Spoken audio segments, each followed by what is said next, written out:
Namo tassa bhagavato arahato samma sambuddhassa. Namo tassa bhagavato arahato samma sambuddhassa. Namo tassa bhagavato arahato samma sambuddhassa.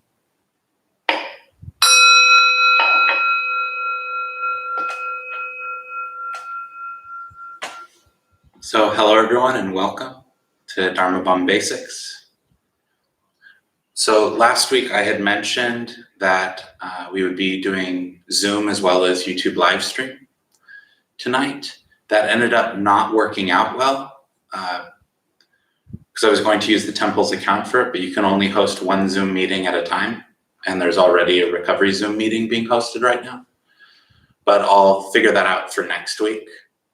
But this week it'll just be the YouTube live stream. Sorry for any inconvenience. So tonight's topic, we're talking about mind reading.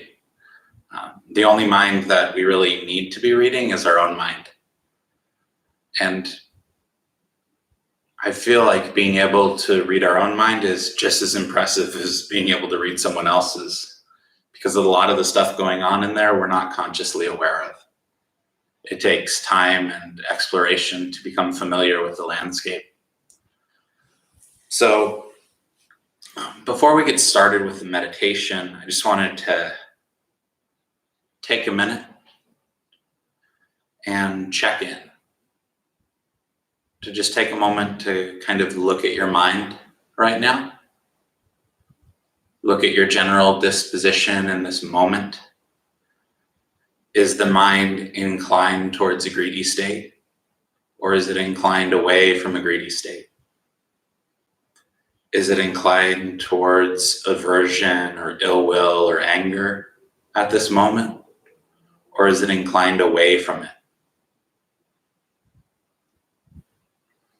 Or whatever the seemingly dominant emotion is in the mind at this moment, if you could type that into the live chat,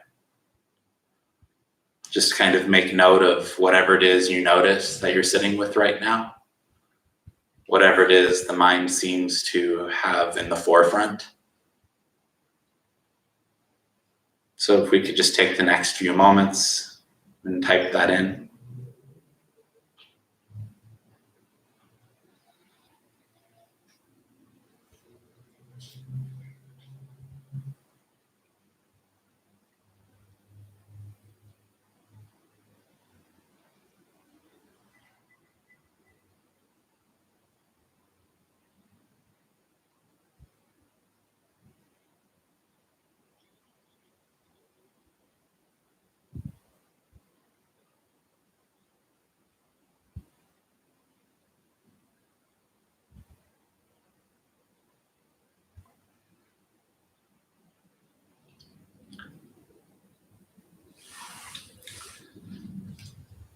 So Marisa shared that she's sitting with grief in this moment.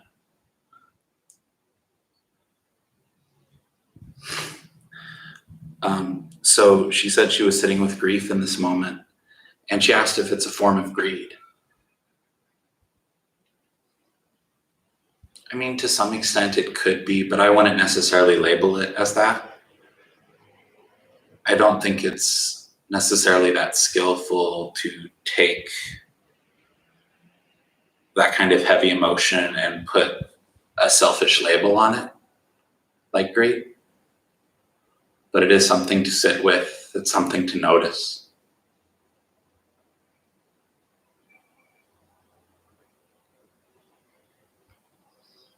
David was just on Facebook, so his mind's in a judgment mode right now.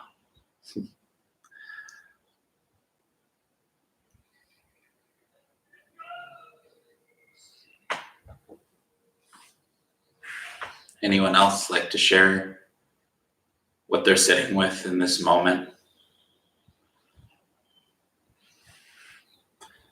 And it's interesting too, there's many layers to the mind, but within this context, there can tend to be two layers. And there's whatever emotions present in the mind right at this moment, and that changes moment by moment. And then there's kind of the background mind state, or the background inclination of the mind. So it's kind of the baseline or the foundation from which these other mental states are popping up. So we can deal with the emotions as they arise and pass, but it's also important to kind of notice what tends to be the larger section of the emotions that are arising, that general inclination of the mind, that background noise. And that's really important to get in touch with, because we tend to only notice whatever emotions right in the forefront, but we don't notice the backdrop. So it can be really useful to notice when we're experiencing certain emotions, what's the context that emotion's coming from? What's the general shape of the mind in this moment? What's the shape of the mind that's forming that emotion that's arising?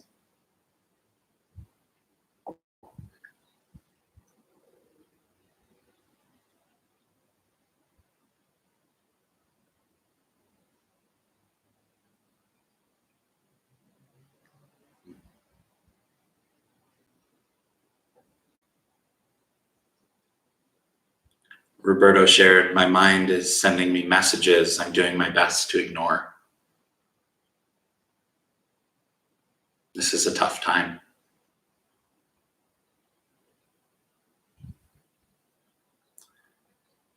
And Daniel shared that they're a little self-conscious about how they'll do when we all go back out into the world, because they've become quite introverted in quarantine. I'm worried about that as well. By nature, I'm quite introverted. And to a large extent, this quarantine for me is actually quite pleasant, because I delight in solitude. I really enjoy it. But it's not necessarily the best thing for me. Just because it's enjoyable doesn't mean it yields good results. So I find myself slipping back into a lot of old bad habits, because I'm slipping back, or not that I'm slipping back, but because I'm placed in a situation where I'm living like I did for many years, isolating myself to my room, not going out much, not socializing much.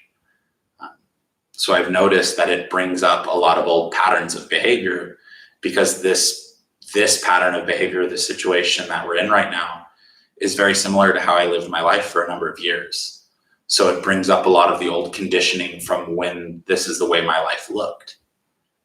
So I've noticed that that's very interesting, something very interesting to observe and to acknowledge, and being able to kind of take it apart a bit, step back from it a bit.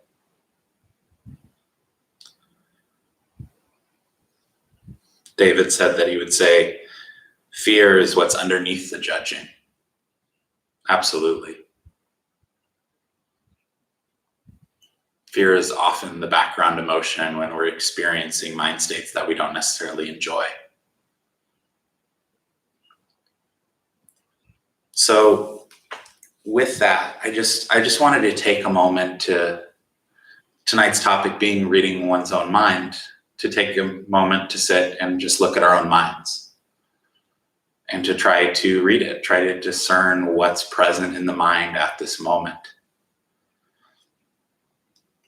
My hope with that is you'll notice what's present at this moment, and then during the meditation, you'll notice more and more what's beneath that, what's behind that.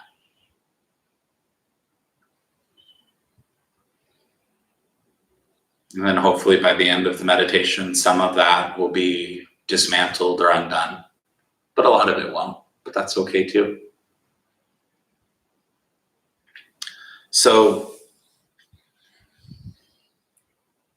before we get started, the one other thing I wanted to say is, with meditation practice, there tends to be two camps. in terms of the philosophy of a meditation practice. And one camp is kind of what I lead from. And it's this method of learning how to breathe in certain ways, learning how to hold certain perceptions in mind, how to visualize the breath working in different ways, and how to intentionally create different states of mind, like loving kindness or compassion or forgiveness. And then there's another school of meditation or another camp of meditation. That's the type of don't do anything while you sit here. Just sit and breathe, just be, and just watch things as they arise. And both of these methods are equally important. Sometimes people will pursue one to the exclusion of the other, but they're equally important because the problems that we have that arise in meditation tend to fall into two camps as well. And those camps are the ones that need problems that need to be actively worked through, actively investigated and uprooted. And then the other set of problems are the kind that will go away if you just watch them with a steady mind, you watch them with patience. Because sometimes all they need is to be seen and to consistently be seen. And then they lose a lot of their gusto, they get shy, and they kind of dismantle themselves. So both these approaches to meditation are equally important. And it's really, the skill in meditation comes down to knowing when one approach will work versus the other, and what combination of approaches will work for particular problems that arise in the meditation. And this is a case-by-case basis. So I can't give you a formula for any particular emotions when it requires a more active approach or a more passive approach. That's up to you to discern through repetition, through experimentation. But that's the fun part. So with that thought in mind, we'll get started with the meditation.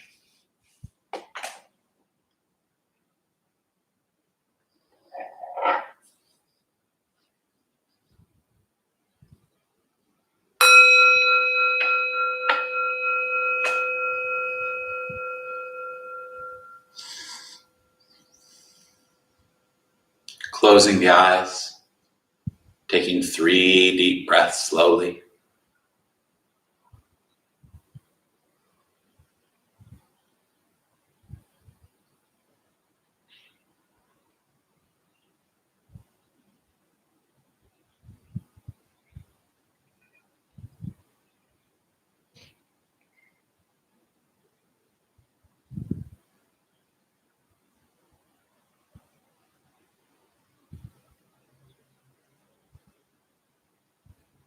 Softening the forehead and the shoulders.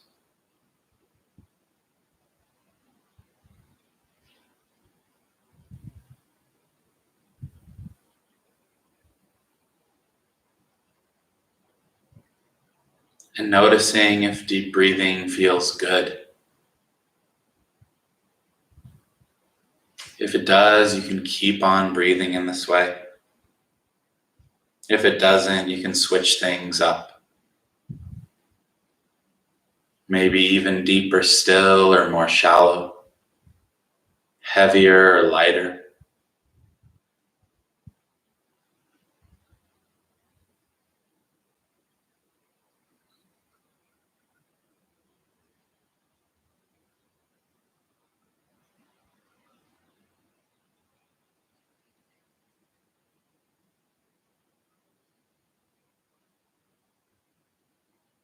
Or you can pose the question in the mind. What kind of breath would feel the most refreshing or centering, energizing for the body in this moment? And just watch how the breath responds.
Noticing how changing the rhythm and texture of breath changes our experience of the present moment.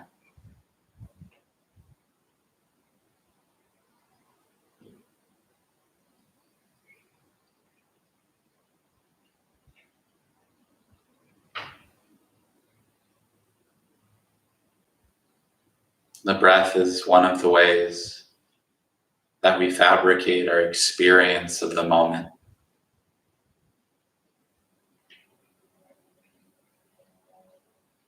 So it's important to become familiar with it and familiar with how it impacts our mind state.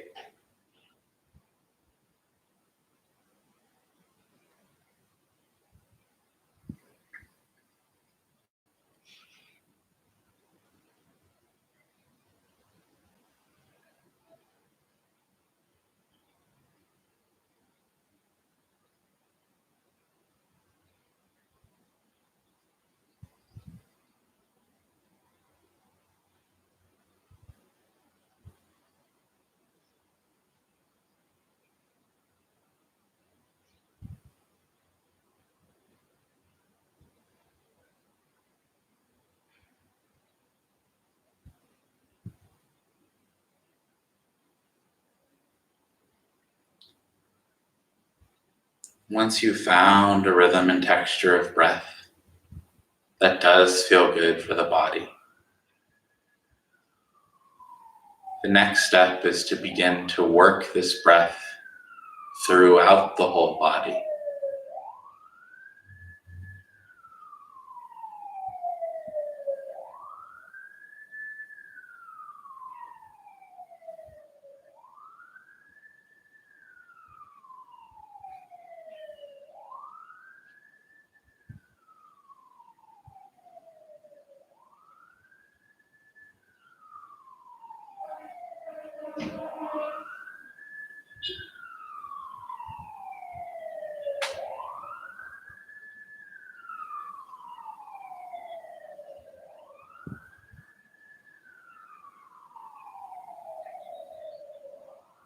And breath and awareness are very closely related.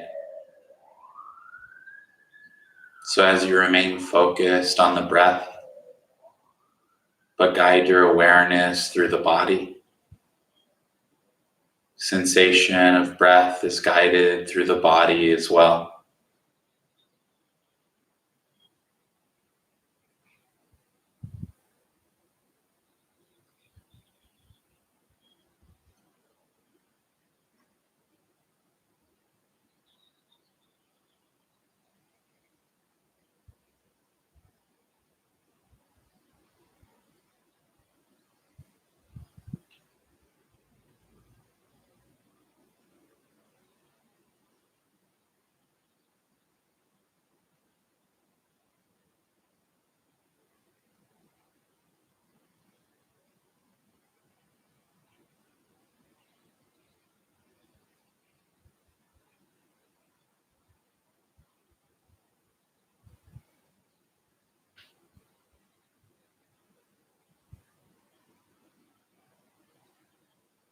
As you work this breath awareness throughout the body,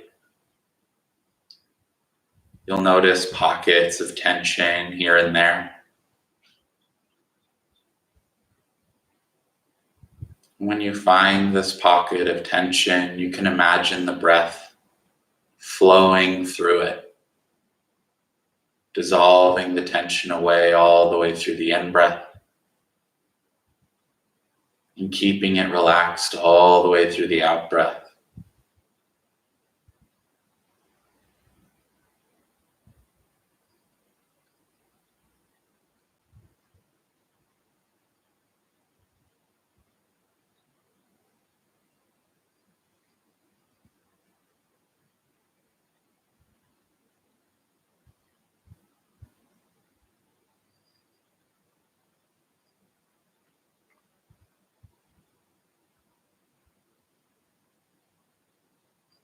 Dissolving tension all the way down the body, down the arms and out the hands. down the legs and out the feet, filling the body with the breath, relaxing tension.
As you continue this full body breathing, notice when that mind state that you mentioned at the beginning arises.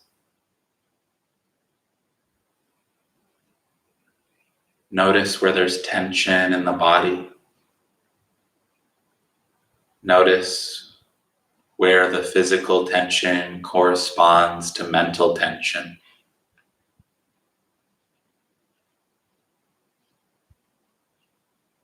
When this emotion arises, you can label it. This is grief, or this is fear.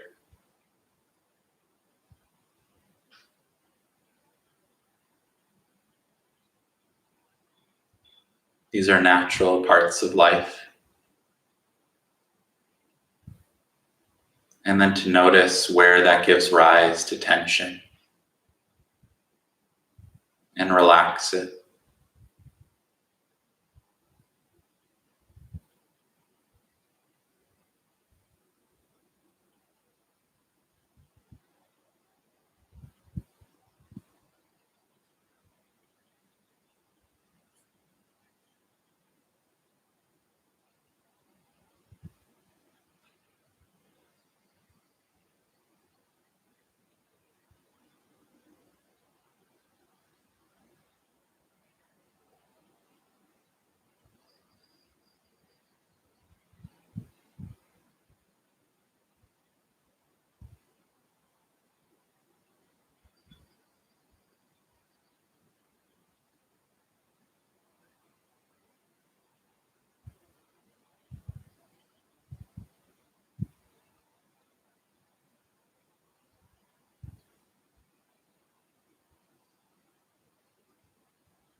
And if this process of relaxation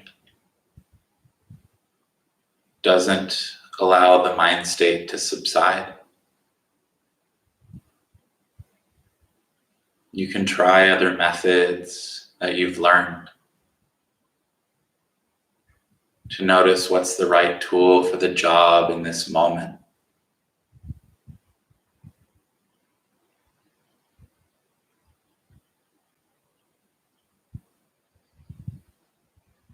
If the fear or the grief doesn't subside through breath, maybe try generating thoughts of goodwill.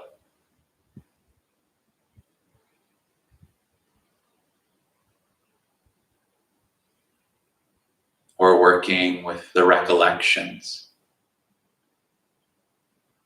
recollecting the impermanent nature of things.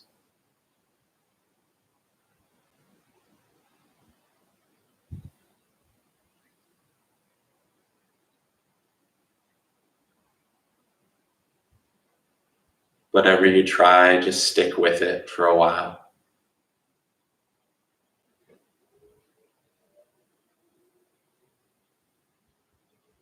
If the breath's working, just stay with the breath.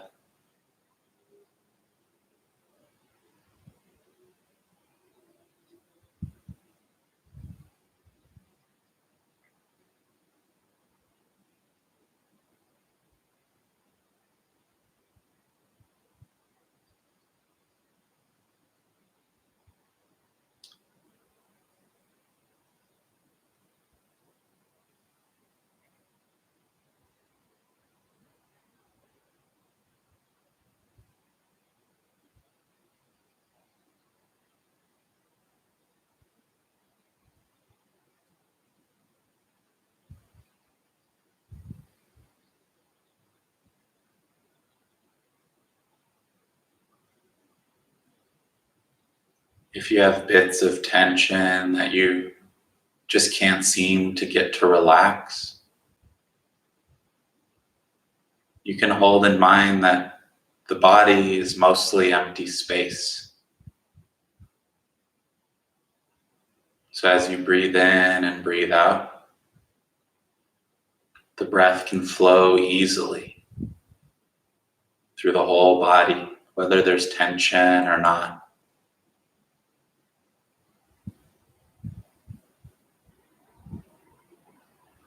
Like a screen door. Breathing in, the breath flows through effortlessly. Breathing out, it flows through effortlessly.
Once again, taking 3 deep breaths slowly.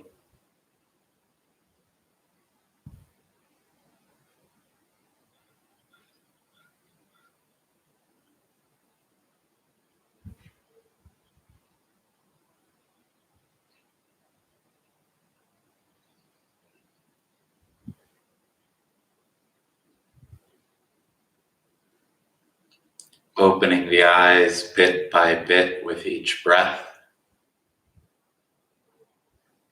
Never in a rush.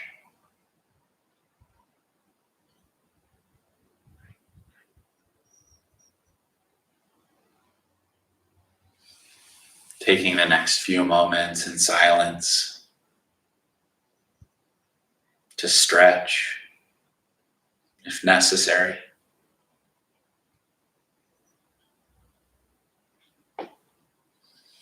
And to reflect back on that past session, to any sense of ease that you experienced.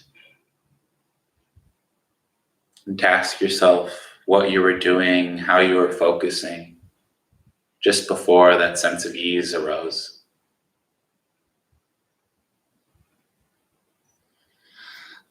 In this way, with this reflection, meditation can become a skill. You reflect on the causes that gave rise to the effects. That's karma in action.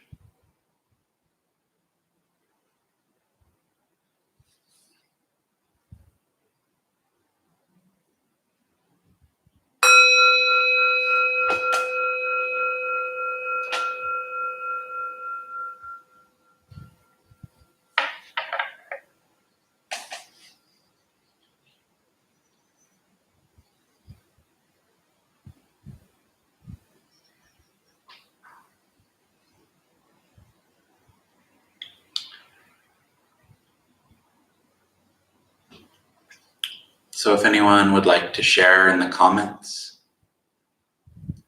how that experience of meditation was for them, or any ways that you focused and the results that they gave.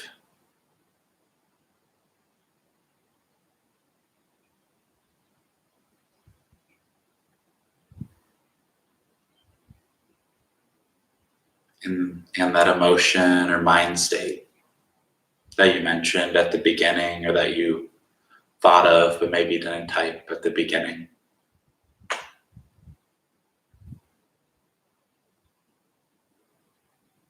I'm glad it was beneficial.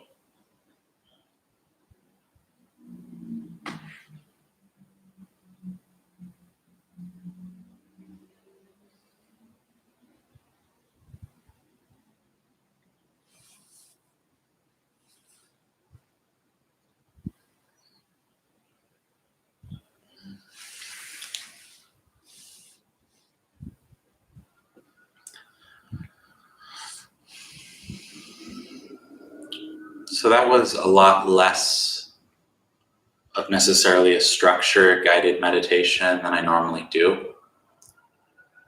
I wanted to give a lot more leeway for experimentation.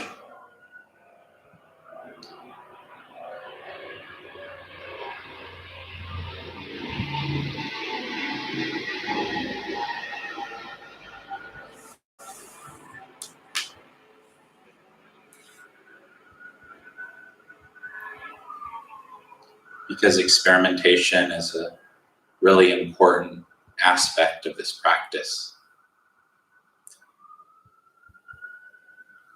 So we learn all of these different tools and styles of meditation. And it's important to make use of that toolbox. Because oftentimes maybe we have one type of meditation that we do all of the time. And then the only time that we vary it is when we're listening to a guided meditation. But it's really useful to get to know the mind and get to know what methods work for what scenarios. So that was the intention of that kind of less guided, more suggested meditation.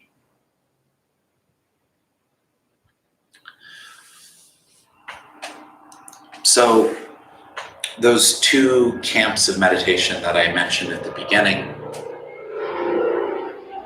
I'd like to talk a little bit about the drawbacks of just focusing on one versus the other. So there's something often referred to as spiritual bypassing. It's avoidance behavior or distracting ourselves, using the meditation instead of its intended purpose to wake us up, to get us to see things as they are. Oftentimes we can end up using it to distract ourselves, to distance ourselves from our problems, or to avoid looking at them.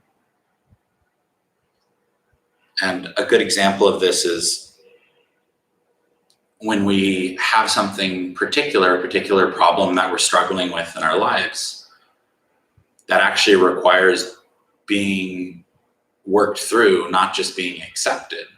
There's many things in life that we can't do anything about. And those things, it's important to learn to be able to accept them. But there's many things in lives that won't resolve themselves unless we actively pursue a solution. So that first camp of meditation that I mentioned is geared more towards those kinds of issues. When we're dealing with a particular problem, we have different tools to approach this problem with. We're able to take it apart and kind of look at its component pieces and to contemplate a solution from the foundation of this meditation practice through a contemplation practice. And then there are other times where we might have something in our life that we don't want to look at. So we distract ourselves with visualization or with expanding into the entire body or any of the methods that I talked about just now. But sometimes what we really need to do is to be still, be patient, and look at this issue. And it's only when we fully see this issue or see the full scope of this issue that it can be resolved. So that's why there's kind of these two camps of meditation, why they're both very important.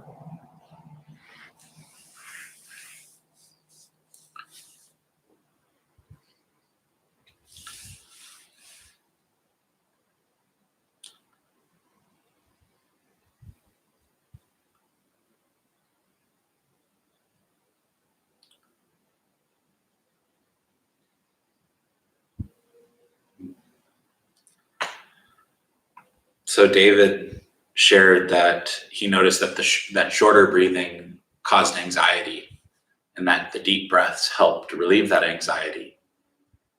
And that says a lot about kind of our own conditioning with the breath. Please don't try this, but if you breathe in the way that you would when you're having a panic attack, you're likely to give yourself a panic attack. When you're having a panic attack, if you breathe in the way that you normally would when you're not having a panic attack, oftentimes the panic attack subsides. So our ways of breathing so heavily influence our experience of the present moment. And I mentioned that a bit in the beginning of the class, that the breath, our experience of the breath, is one of the ways through which we fabricate our present moment experience. And then the other ways, which I didn't get into. So we fabricate through our experience of the breath. We fabricate through the sensations in our body, and then we fabricate through our perceptions. Both how we perceive the breath, how we perceive sensation in the body, and how we perceive thoughts. That's basically the components that we take and put together and fabricate our experience of the moment. We're not fabricating the moment itself, but our interpretation, our experience of the moment is fabricated. It's something we've constructed because we're never really experiencing the moment as is. We're experiencing our artistic interpretation of the moment. We're taking bits and pieces from our previous experiences and our present perceptions, and we're fashioning them together and calling that the present moment, calling that reality. When in reality, it's just bits and pieces that we fashion together and put a label on.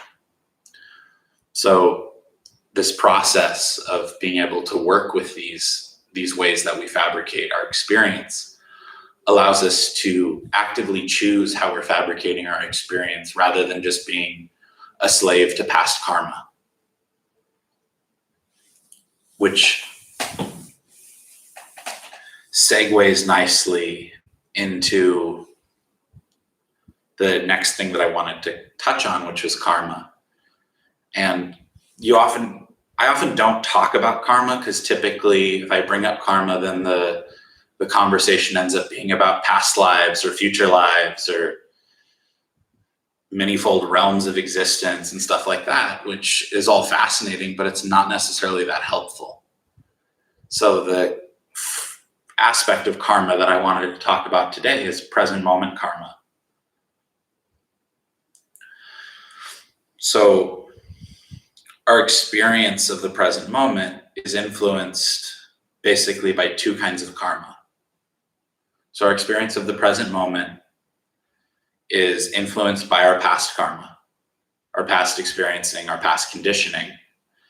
And that past karma kind of provides a range of possibilities, a range of what's possible in this moment, a range of what we're capable of creating in this moment. And then present moment karma is the action that we're taking where we're choosing from these possibilities. We're choosing from what's presented itself.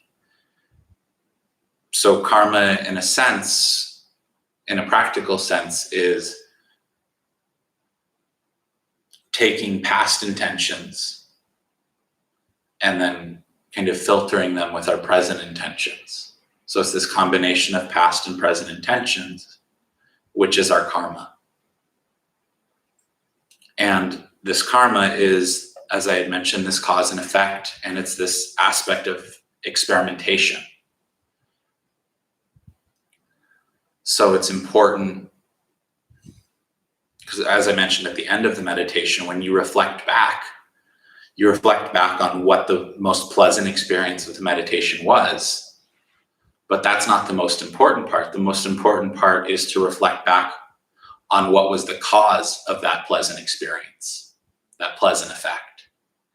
And unless we're maintaining our focus on the cause, then the effect is just something that happens spontaneously. But when we're reflecting back on the cause, we can see that there's choices that we can make, there's perceptions that we can hold that give rise to that effect. And with repetition and experimentation, that becomes easier and easier to be able to take a bit more of an active role in fashioning our experience of the present moment.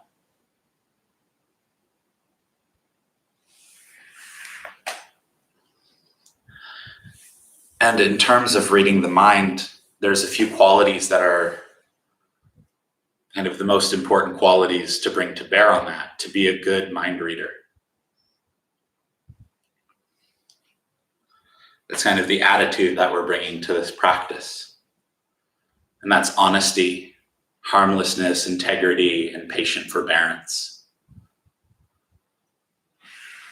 So honesty is, being honest with others and acknowledging that if we're going around all day lying to other people, or I guess we're not really going around anymore, but if we're staying at home lying to other people, we end up lying to ourselves as well.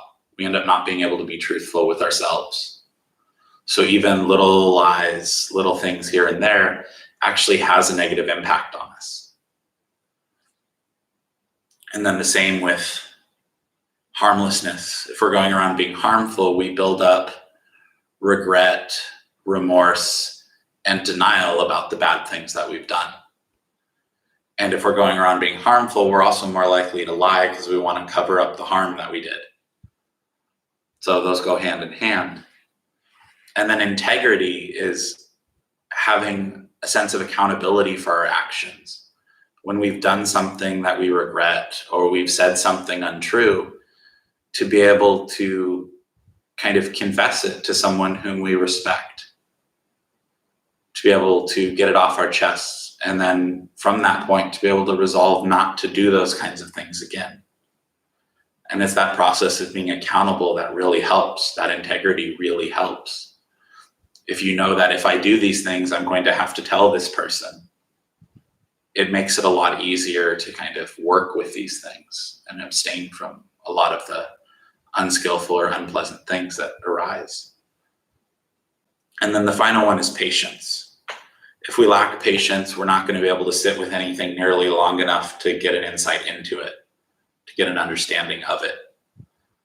So those 4 qualities, honesty, harmlessness, integrity, and patient forbearance, are essential to be a good judge of our own character, because they cut down on a lot of the ways that we can lie to ourselves or deceive ourselves.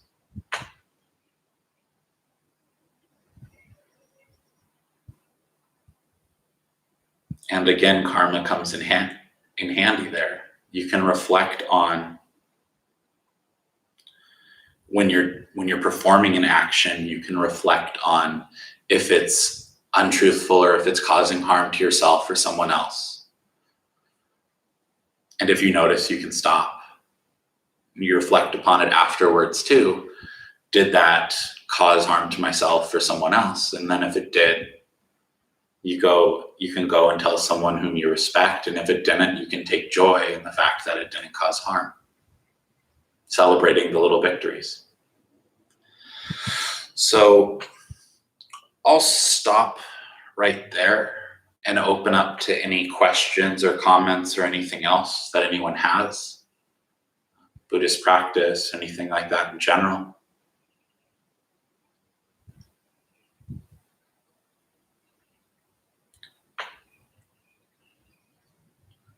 Roberto shared that shifting to the 5 remembrances, in particular, that the things that I hold important today will inevitably change, provided some relief during the meditation. That's probably my favorite recollection. I will grow different, separate from all that is dear and appealing to me. Can sound kind of upsetting, but at the same time, it's freeing because it has 2 aspects to it. Everything that's dear to you at some point will grow apart from you. The whims of time or preferences or anything like that. But also you will grow different from the things that you hold dear, meaning lots of the things that you think are so important right now, in a week, a year, 10 years, they won't matter nearly as much, or they won't hold any interest for you anymore. And that's something that I found really helpful. It helps me not grip onto things so tightly. And when you're not gripping onto things so tightly, you can enjoy them all the more. So any questions or comments?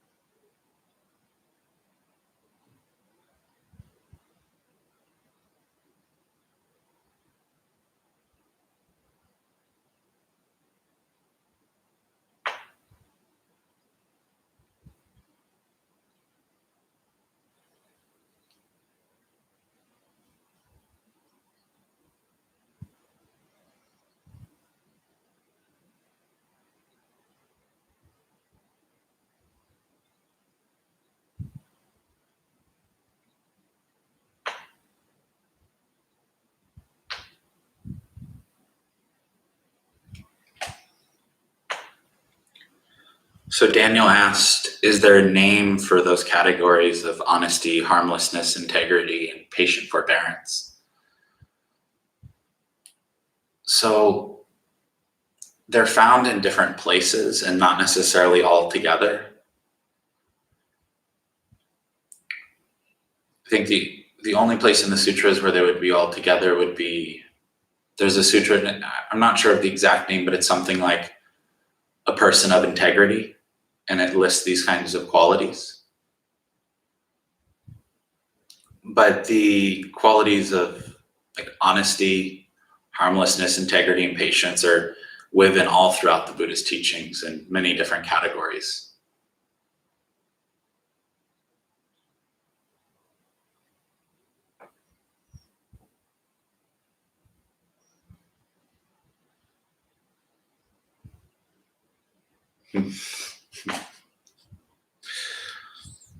David said that while I'm discussing them, they can see how it could make a profound difference to their practice, and then they get in their head and feel confused. I think patience is missing.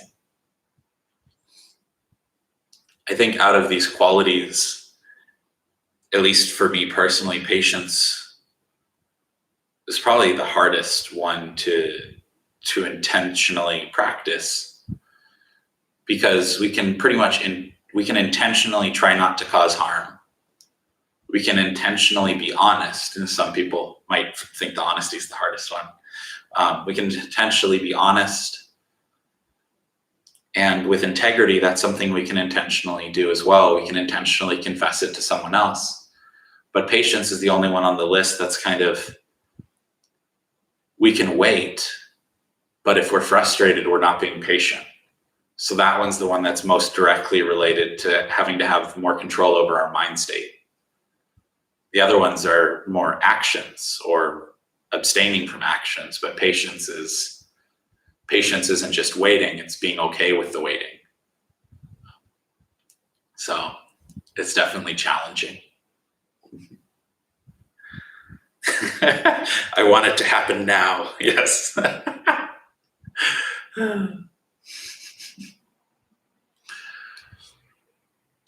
One of the qualities when the Buddha was teaching his son Rahula, one of the first things he taught him before he taught him meditation was to have less preference towards enjoyable things and unenjoyable things. It's that quality of stepping back. And we often think that's a quality that we foster just in the meditation, learning how to step back, but it's something that we can foster quite a bit outside of meditation too. When we're experiencing something unpleasant, instead of getting lost in the story, we can label it unpleasant, and we can step back from it. When we're caught up in something pleasant, oftentimes we can label it obsessive, and then it's a bit easier to step back. So it's this quality of being able to take that step back is a lot of what patient forbearance is this having less preferences or not being a slave to our preferences. The way the Buddha explained it to his son was like 7 or 10 at the time. He said, make your mind like the earth. People throw disgusting things at the earth doesn't react.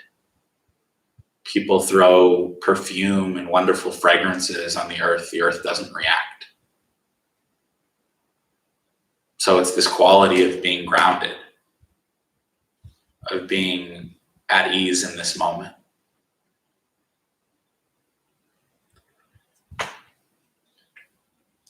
So if there's any other questions, we probably have time for like one more. If anyone has anything they'd like to share, we have time for that too.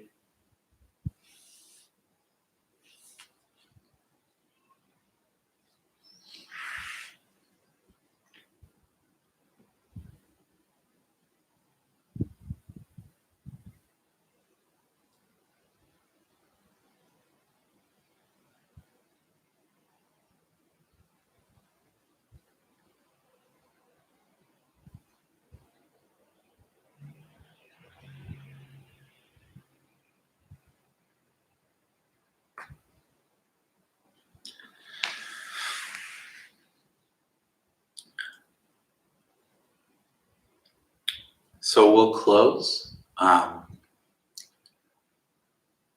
I'll try to get the whole Zoom thing situated for next week. It'd be great to be able to have two-way discussion with y'all again. And Monday, I'll release another shorter guided meditation.